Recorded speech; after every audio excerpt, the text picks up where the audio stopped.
அஸ்ஸலாமு அலைக்கும் வரஹ்மத்துல்லாஹி வபரகாத்துஹு.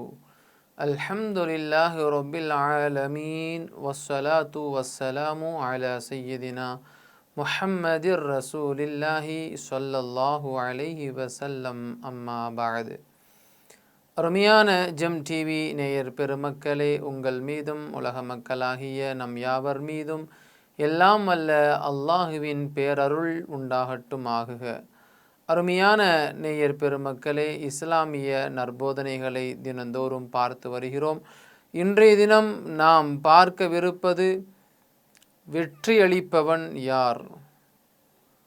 அல்லாஹு சுப்ஹானஹு தஆலா தனது அருள்மறையாம் திருக்குர்ஆன் ஷரீஃபிலே இப்படி குறிப்பிட்டு காட்டுகிறான். மா யஃப்தஹில்லாஹு லின்னாஸி மிர் ரஹ்மத்தின் ஃபலா மும்சிக லஹா. இந்த உலகில் வாழ்கிற ஒவ்வொரு மனிதனும் ஒவ்வொரு விதமான கண்ணோட்டத்திலே வாழ்ந்து கொண்டிருக்கிறார்கள். ஒவ்வொரு மனிதனுக்கும் ஒவ்வொரு விதமான அவசிய தேவைகளோடு ஓடிக்கொண்டிருக்கிறார்கள். இன்றைக்கு ஒரு அவசர தேவை யாரிடத்தில் கேட்பது என்று தெரியாமல் அலைக்கழிக்கப்படக்கூடிய ஒரு நிலை ஏற்படுகிறது.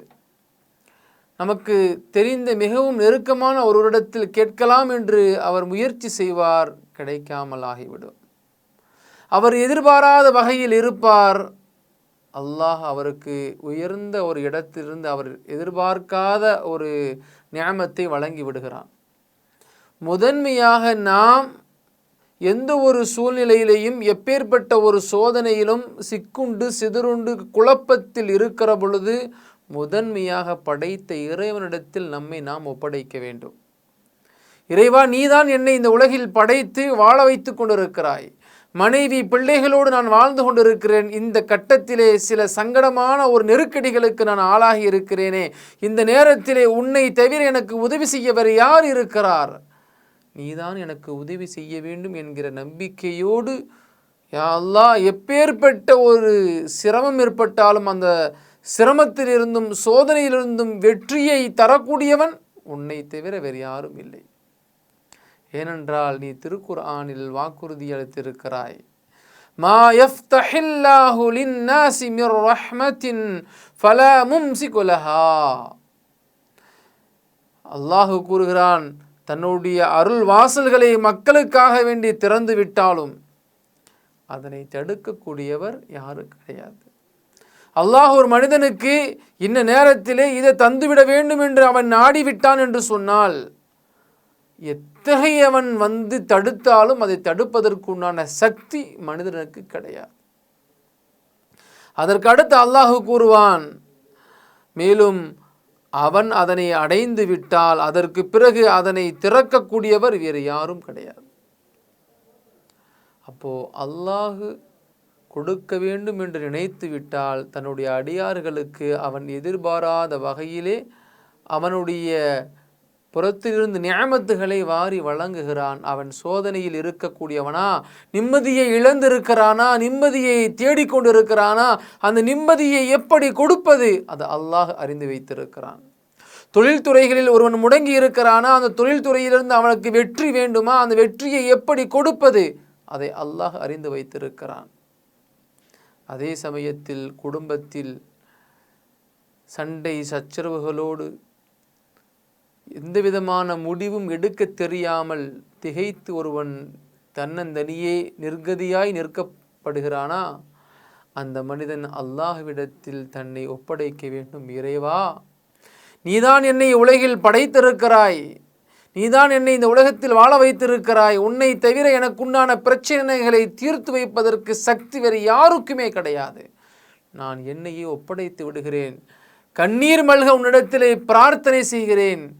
இறைவா, எனக்கு நிம்மதியான ஒரு வெற்றியான வாழ்வை ஏற்படுத்தி கொடு. என் வாழ்வில் ஒருபோதும் சங்கடங்களை சந்திக்கக்கூடாது என்று ஒவ்வொரு மனிதனும் பிரார்த்தனை செய்ய வேண்டும். ஏனென்றால் நபிகள் நாயகம் ஸல்லல்லாஹு அலைஹி வஸல்லம் அன்னவர்கள் சந்திக்காத சிரமங்களா? அதற்கு முன்பு எத்தனையோ நபிமார்கள் இந்த உலகிலே அல்லாஹுவால் அனுப்பப்பட்டிருக்கிறார். அத்துணை நபிமார்களும் அவர்களுடைய வாழ்க்கையிலே சுகபோகமான வாழ்வை வாழ்ந்திருக்கிறார்களா என்று சொன்னால், அவரவர்களுடைய வாழ்க்கையிலே அவர்கள் சமுதாய மக்களுக்கு அழைப்பு பணியை மேற்கொள்கிற பொழுது பல விதமான வழிகளில் நெருக்கடிகள். அவர்கள் அல்லாஹ்வின் மீது வைத்திருந்த ஒரே நம்பிக்கை, அல்லாஹ் அவர்களுக்கு வெற்றியை தந்தான். அய்யூப் அலைஹிஸ்ஸலாம் என்கிற ஒரு நபி இருந்தாங்கல்ல, அந்த அய்யூப் அலைஹிஸ்ஸலாம் அன்னவர்கள் உடல்நலம் குன்றி மிகவும் பலகீனமானவராக இருக்கிறார்கள்.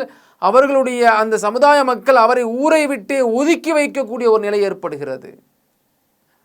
தான் வாழ்ந்த இடத்திலிருந்து இன்னொரு இடத்திற்கு புலமையர்ந்து செல்ல வேண்டிய கட்டாயம், ஊர் மக்கள் எல்லாம் ஒதுக்கி வைக்கக்கூடிய ஒரு நிலை.